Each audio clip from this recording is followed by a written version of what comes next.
नमो भगवते वासुदेवाय नमः। कार्तिक मास की आपको हार्दिक शुभकामनाएं। आज इस वीडियो में हम आपको कार्तिक मास का 34वें दिन का महात्म्य सुनाएंगे। सूत जी कहते हैं कि यदि किसी उद्यापन की शक्ति न हो तो ब्राह्मणों को पूजन करा देवे। यदि ब्राह्मण न मिले तो गौ का पूजन कर ले। यदि गौ भी न मिले तो पीपल अथवा वट का पूजन कर लेवे।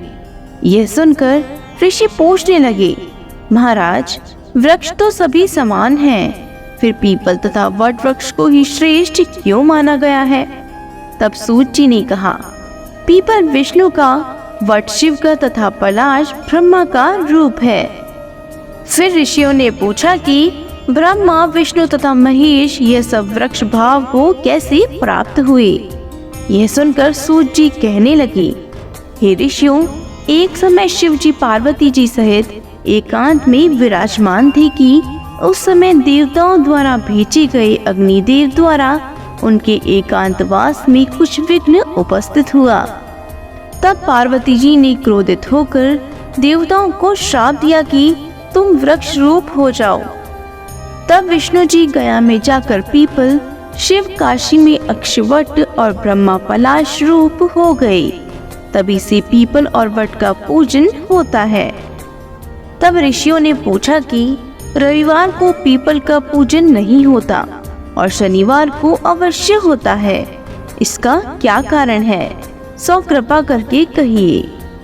सूत जी कहने लगे, हे ऋषियों, समुद्र मंथन के समय जब 14 रत्न समुद्र से उत्पन्न हुए तब श्री विष्णु भगवान ने कौत्सुक मणि तथा लक्ष्मी जी को स्वयं ग्रहण कर लिया।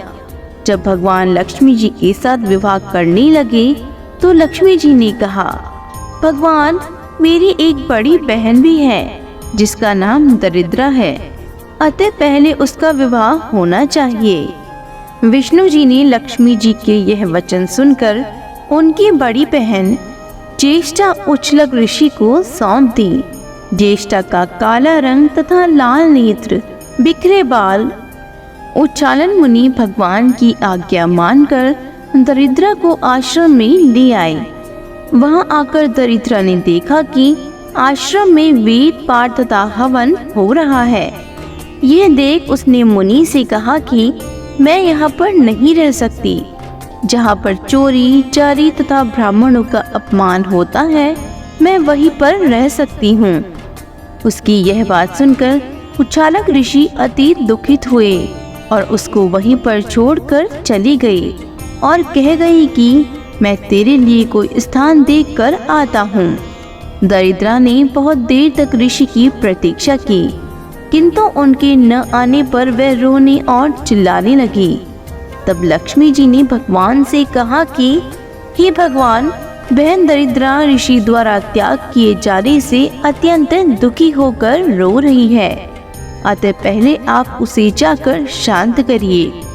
तब भगवान लक्ष्मी जी सहित वहां पर आए और कहने लगे, तुम पीपल में निवास करो।